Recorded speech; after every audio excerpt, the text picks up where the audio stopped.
Bueno, hermanos, bienvenidos al estudio de hoy. Vamos a estar en todo el libro de Jonás. Y es que en la lectura que hoy nos toca es realmente leer todo el libro de Jonás. Entonces, yo sé que nos hubiera gustado disfrutarla poco a poco, pero es lo que nos toca hoy. Y recuerden que lo que hacemos acá es un estudio superficial. Entonces, vamos a ir respondiendo las preguntas y ahí vamos a ir sacando algunos detalles importantes para nuestro crecimiento espiritual. Entonces, pero oremos antes de empezar. Jesús, gracias por darnos un día más de vida y por permitirnos, Señor, verte a través de tu palabra. Señor, gracias porque nos hablas cada vez que la abrimos. En tu nombre oramos. Amén. Amén. Bueno, antes de empezar con las preguntas, algunos datos introductorios. Hay dos libros dentro de la denominación de profetas menores que no le hablan directamente al pueblo de Israel ni al pueblo de Judá, sino que le hablan a otros pueblos, específicamente al pueblo de Nínive. Estos son Jonás y Nahum. Si ustedes alguna vez desean estudiar estos libros, déjenme decirles que no los pueden estudiar por separado. No pueden estudiar solamente Jonás o solamente Nahum. Tienen que estudiar los dos. Si leen Jonás, terminen con Nahum. Y si quieren leer Nahum, empiecen con Jonás. Para mí, Nahum es la segunda parte del libro de Jonás. Jonás también es conocido como un profeta, así como todos los que vamos a estar viendo en los profetas menores. Y él tuvo una misión bastante difícil que fue ir a predicar donde los ninivitas. Ahora, ¿qué hay acerca de los ninivitas?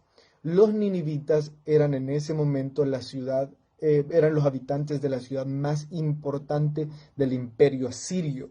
Ahora bien, los asirios eran conocidos como las personas más crueles y despiadadas de ese momento. Se cree que ellos transportaban a sus esclavos o a sus prisioneros de guerra con grilletes o con anillos en las narices. Entonces, si usted era un prisionero de guerra o un esclavo de los ninivitas, ellos los llevaban desde su ciudad hasta Nínive, les ponían un arete en la nariz y una cadena y eran jalados por su nariz.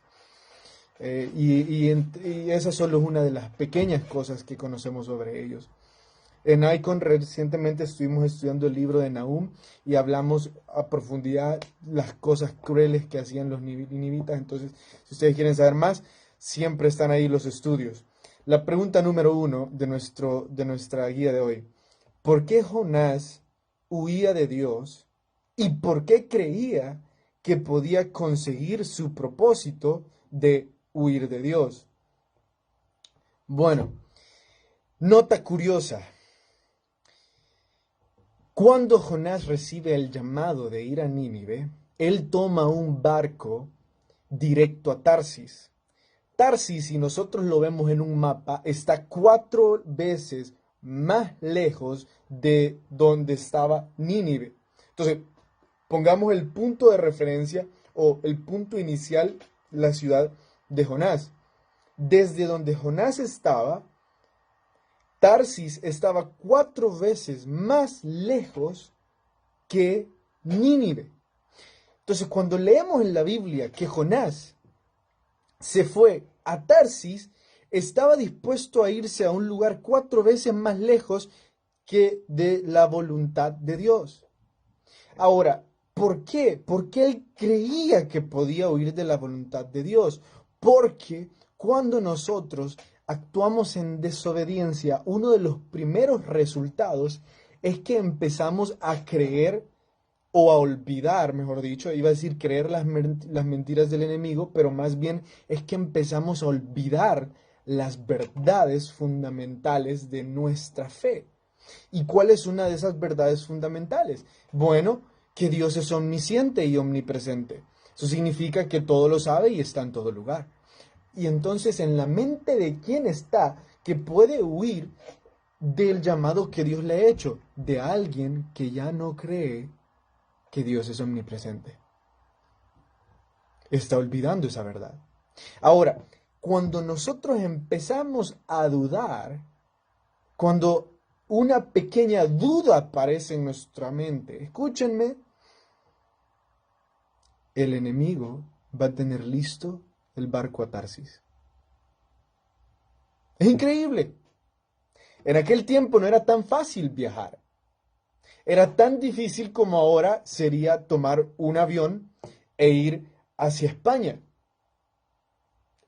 Y yo sé que ustedes me van a decir, no, Carlos, no es tan difícil, solo tenés que tomar unos $1.200 en tu cuenta bancaria. Ah, bueno, solo eso. Exacto, esa es la referencia que estoy haciendo. Un boleto a Tarsis era tan caro como hoy en día un boleto a España, un boleto a Rusia, qué sé yo. Entonces, pero Satanás lo tenía preparado. Cada vez que nosotros empezamos a dudar de nuestro llamado, el enemigo va a tener preparado un barco a Tarsis. Y escúchenme, la mayor parte de veces termina siendo más difícil, termina siendo más doloroso, termina costándonos mucho más huir de nuestro llamado que haber obedecido. 4 veces más lejos. Pero Jonás creía que podía huir de la voluntad de Dios.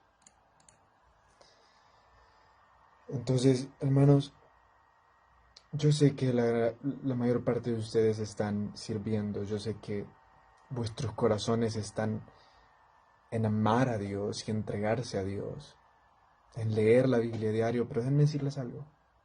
El día que ustedes duden, Satanás va a tener un barco listo para que ustedes se alejen de Dios. Eso puede verse como un amigo, eso puede verse como un familiar, eso puede verse como un amigo de trabajo, eso puede verse como una oportunidad, eso puede verse como muchísimas cosas. Les aseguro que el día que ustedes estén cansados de ir el domingo a servir, van a escuchar de un viaje a la playa en familia. Qué curioso, es justamente la semana que estaba cansado. Toda mi familia se va a la playa. Tarsis. No estoy diciendo que salir con nuestra familia sea malo. Estoy diciendo es el día del Señor. Estoy diciendo, sí, vaya, sirva y vaya. Estoy diciendo, el único día que le entregamos al Señor es el domingo. La semana tiene 7 días y solo le entregamos alrededor de 3 o 4 horas. El enemigo va a tener listo el barco. Va a tener lista la excusa o la justificación para que ustedes se larguen. La pregunta número 2. ¿Existe la suerte? Miren, es que es tan curioso este libro que nos lleva a preguntarnos si existe la suerte. Y es que una de las cosas que suceden cuando Jonás entra al barco es que hay una gran tormenta. Y escúchenme, voy a describirles la forma literal en que los marineros experimentados que estaban llevando a Jonás a Tarsis hablan sobre la tormenta. Y ellos dicen que esta tormenta es el resultado de la acción de dioses. Estos marineros le atribuyen a alguna divinidad esta tormenta. Dicen, esto no es algo normal. Esto tuvo que haber sido creado por algún tipo de deidad. Eso es lo que dicen ellos literalmente. Ahora, cuando está increíble la tormenta y piensan que se van a ahogar, dicen, bueno, vamos a echar suertes para saber, primero luchan para salvar el barco y luego dicen, bueno, vamos a echar suerte para saber a quién vamos a tirar. El Dios de alguien está enojado, o sea, es evidente, esta tormenta es causada por una deidad, vamos a ver quién es la deidad y a quién quiere la deidad muerto o en el mar. Entonces echan suertes y la suerte le cae a Jonás. Y Jonás, al caer al mar, dentro de todas las cosas que le pudo pasar, es tragado por un pez. Ahora escúchenme. Esas tres cosas, parece que Jonás tenía una muy mala suerte. O pueden ser coincidencia. Pero la tercera razón o la tercera opinión es lo que realmente cuenta. ¿Y cuál es la tercera opinión? Todo era un plan de Dios. Dios creó esa tormenta para Jonás. Dios decidió que le cayera la suerte a Jonás. Y Dios creó un pez especial para Jonás. Entonces, ¿qué podemos concluir? La suerte es la porción que Dios nos da. Si ustedes y yo nos decimos ser cristianos y nos preguntan, ¿existe la suerte? Nosotros tenemos que decir, sí, existe la suerte. Y para mí, suerte es todo aquello que forma parte de la porción que Dios me da. Entonces, la suerte son todas aquellas cosas que Dios ha predestinado que sucedan en mi vida, o que Él ha planeado que sucedan en mi vida. Son las tormentas que Él ha diseñado, son las rifas que Él ha diseñado, son los peces que Él ha creado específicamente para mi situación. Y si ustedes quieren apoyar esta frase de la suerte es la porción que Dios nos da, escriban Salmos 16:5. Ahí encontramos que el salmista dice, sí, la suerte es lo que Dios me da. Antes dice es la porción. Entonces, resumiendo, suerte es la porción que Dios nos da. Entonces, hermanos, no existen las coincidencias para los hijos de Dios. Yo estaba pensando hace poco, estaba pensando en qué mala suerte tendría si esto o lo otro llegara a pasar. Estaba pensando cuál es la probabilidad de que algo así pudiera sucederme. Estaba pensando, qué mala suerte tengo, qué mala suerte tendría. Y Dios silenció mi corazón y dijo, no es mala suerte, es una tormenta que yo he creado para ti. ¿Saben ustedes que los científicos tratan de explicar esta historia y dicen, es imposible? Porque siendo científicos no son exegetas. La Biblia dice claramente, Dios creó ese pez para el especial propósito de tragarse a Jonás. ¿Saben por qué por medio de la ciencia de hoy en día se cataloga imposible que un hombre pueda sobrevivir a ser tragado por una ballena o un pez? Porque ese pez fue creado para la única y exclusiva razón de tragarse a Jonás. Y lo dice la Biblia lo está. La Biblia no dice un pez de esta raza. La Biblia dice el pez que Dios creó para esa exclusiva razón. Lo que les estoy diciendo, hermanos, la situación que ustedes y yo estamos pasando fue creada para la única y exclusiva razón de completar el propósito de Dios en nuestras vidas. Ahora, ¿quieren que yo les diga cuál es ese propósito? Están muy equivocados. Yo no tengo la menor idea. Pero para eso está la relación con Dios. Para que ustedes puedan orar y en lectura bíblica preguntarle a Dios, Dios, ¿cuál fue la única y exclusiva razón para que tú hayas creado esta tormenta y tú hayas creado este pez? En el caso de Jonás fue decirle, no puedes huir de la voluntad de Dios. ¿Quién sabe cuál sea en nuestro caso? Pregunta 3. ¿Temían los tripulantes de la embarcación al Señor? Bueno, es que yo no voy a decir que estaban orando, pero yo creo que estaban orando. Entonces, si ustedes quieren juzgarme, júzguenme. A mi interpretación, estaban orando. Ellos oraron cuando supieron que tenían que tirar a Jonás y no querían tirar a Jonás. Entonces, cuando la suerte le cayó a Jonás, Jonás dice, sí, tírenme. Y ellos, a mi perspectiva, ustedes no tienen por qué compartir esto, a mi perspectiva, ellos estaban orando. Ellos estaban, preguntándole a Dios si lo tiraban o no. Y después de ellos no querer hacerlo, terminan haciéndolo, terminan tirándolo. Tal parece que lo hacen porque Dios les dio paz de hacerlo. ¿Y saben qué es lo curioso?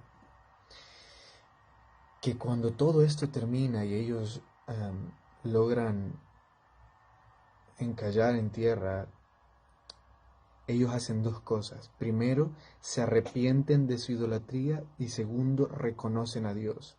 Y no sé qué dice en vuestra Biblia, pero en la mía dice que todos aquellos que nos arrepentimos de nuestro pecado y reconocemos a Dios o a Jesús como nuestro Salvador, somos salvos.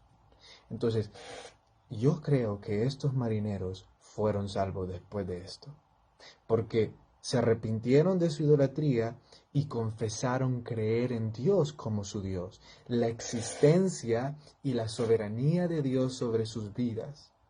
Ahora miren lo curioso. Jonás estaba en ese barco porque no quería irle a predicar a gente pagana. ¿Y qué vemos en ese barco? Gente pagana orando para que él no muera. Tal parece que todas las excusas que nosotros ponemos con tal de no compartir el Evangelio siempre van a tener la única razón, que es falta de amor. No me digan falta de preparación, no me digan falta de tiempo, no me digan falta de oportunidades, díganme falta de amor. Si hay una razón por la que nosotros nos negamos a compartir el Evangelio, es por falta de amor. ¿Cómo es posible de que estos paganos estuvieran orando por la vida de Jonás y Jonás estaba huyendo de salvarle la vida a otros paganos? ¿Saben por qué? Falta de amor. Simple. No hay otra razón. Increíble que fueron unos paganos los que terminaron siendo un gran ejemplo para un hijo de Dios. Vayamos a la pregunta número 4. ¿Se arrepintió Jonás de su error? Es que en el capítulo 2 nosotros leemos toda una poesía que Jonás hizo sobre su experiencia adentro de la ballena. Entonces, vamos rápidamente a interpretar o hallarle sentido al capítulo 2, porque yo pienso que a veces cuando es poesía es un poquito más difícil entenderlo. Entonces, si lo hacemos juntos, a lo mejor sea un poquito más fácil. Oseas, Joel, Amós, Abdías, Jonás, Miqueas. Aquí. Entonces, el capítulo 2, miren, vamos a ver en el capítulo 2, vamos a leer el verso 3. En el verso 3 dice lo siguiente: me echaste a lo profundo en medio de los mares, y me rodeó la corriente, y tus ondas y tus olas pasaron sobre mí. ¿Qué significa eso? Jonás está describiendo que él intentó nadar. En la poesía él nos está contando su experiencia. Él me dice, cuando caí al mar intenté nadar, pero me rodeó la corriente. Habían ondas y olas muy grandes pasando sobre mí. Verso 4. Entonces dije, desechado soy delante de tus ojos, más aún veré tu santo templo. Escúchenme. Él dice, bueno, me doy por vencido. Ya no puedo más. Y después dice, pero aún veré tu santo templo. Ahora, hay algunos que creen que ese verso 4, el cambio que tiene de, pues me muero, de decir, ya no, se acabó mi vida, a, pero voy a ver tu santo templo. Hay dos creencias. Unos creen que se refería a que iba a ir al cielo y la segunda dice que él tenía esperanza de sobrevivir e ir a adorar al templo. ¿Cuál será la correcta? En las dos hay un arrepentimiento. En las dos hay un estoy en un lugar que no debería de estar. Pero miren lo que pasa en el verso 5. Las aguas me rodearon hasta el alma, rodeóme el abismo, el alga se enredó en mi cabeza. Paren ahí. Ya habíamos leído que las aguas lo habían rodeado. ¿Por qué Jonás vuelve a decir esto? Porque ahora está diciendo o está describiendo cómo sintió cuando lo tragó el pez. Y si ustedes van a ver videos de cómo comen los cachalotes, se van a dar cuenta que ellos abren sus bocas y dejan y hacen un remolino en sus bocas, así como rodeado de aguas, como Jonás está diciendo. Y verso 6 dice, descendí hasta los cimientos de los montes, la tierra echó sus cerrojos sobre mí para siempre. ¿Qué significa eso? Estaba dentro del pez, estaba encarcelado dentro del pez. Verso 7, cuando mi alma desfallecía en mí, me acordé de Jehová, y mi oración llegó hasta ti en tu santo templo. Los que siguen vanidades ilusorias, su misericordia abandonan. Mas yo, con voz de alabanza, te ofreceré sacrificios. Pagaré lo que te prometí, las salvaciones de Jehová. Y mandó Jehová al pez y vomitó a Jonás. ¿Saben algo muy triste? Que a veces ser retenidos dentro de una ballena es mejor que usar nuestra libertad para descaminarnos. ¿A qué me refiero? Lo que pasa es que cuando Jonás tenía libertad, parecía que lo más fácil o todo lo que quería hacer era huir de Dios. Pero ahora que tiene límites dentro de una ballena, busca la presencia de Dios. ¿Cuánto nos aprovecha ser retenidos por las cuerdas de amor de Dios o ser retenidos con grilletes, como quieran llamarles? Porque cuando estamos libres nos descaminamos más allá de todo límite. Entonces, hermanos, si en algún momento Dios pone límites en nuestra vida o nos mete en una ballena, lo hace para que busquemos su presencia. Definitivamente. Vayamos a la siguiente pregunta. Consecuencias de los que siguen vanidades ilusorias, abandonan la misericordia de Dios. Sabemos que abandonar la misericordia de Dios es despojarnos de un bien supremo. El hombre en vano se fatiga en pos de sus propias invenciones. Mientras más vigorosamente corre, más se aleja del camino correcto. Eso quiere decir, aquellos que andamos corriendo por agregar cosas a este mundo, estamos yendo en el camino contrario de agregar cosas en la eternidad. Siguiente pregunta. ¿Por qué se arrepintieron los de Nínive? Miren, algo bastante curioso es que Jonás fue uno de los profetas menos habilidosos en cuanto a la homilética o en cuanto a la hermosura de sus palabras. Literalmente, la predicación de Jonás tenía como 8 palabras. Arrepiéntanse o si no van a ser destruidos. Algo así era. Yo las conté, son 8. Y logró el avivamiento de convertir a toda una ciudad.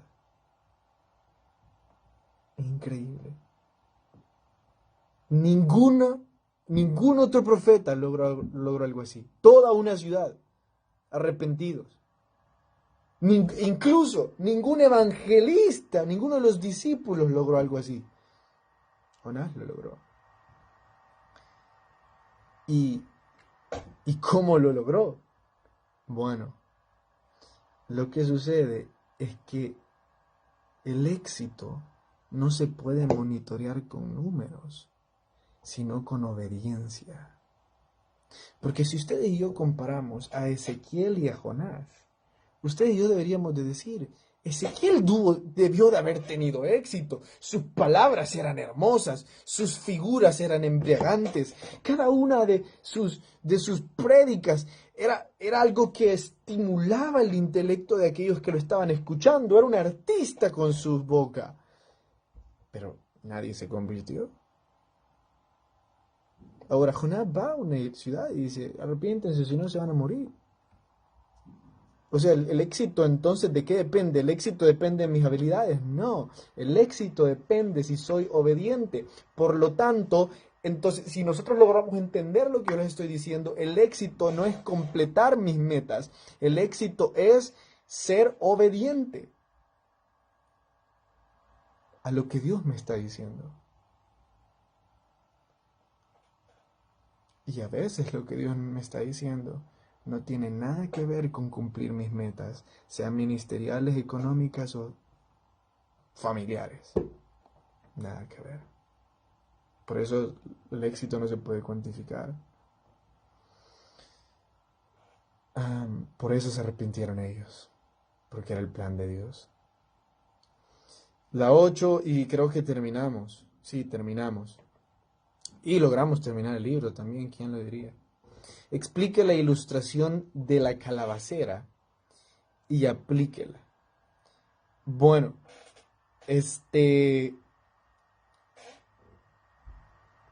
la calabacera es así de increíble como el pez.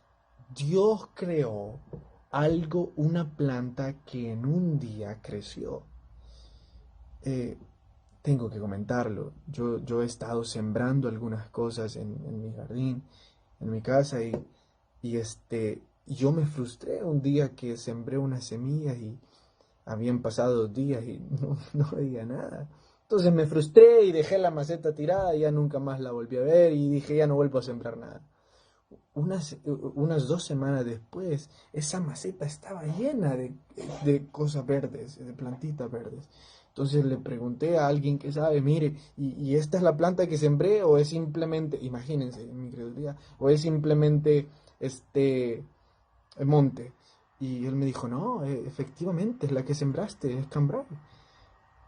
Y, y, y de repente empecé a amar sembrar cosas porque me alegró que algo salió. Ahora, esta planta creció en un día. Si a mí una planta me creciera en un día, sería tan feliz como Jonás fue. Pero también en un día se destruyó. Eso quiere decir, Jonás, yo creé esta calabacera. Y yo voy a decidir lo que voy a hacer o no. Pero ¿sabes qué es lo triste, Jonás?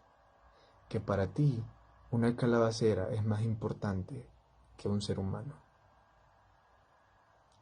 Jonás, no hay excusa para desvalorar la vida de otro ser humano. No hay excusa para que vos estés pidiendo castigo en vez de misericordia.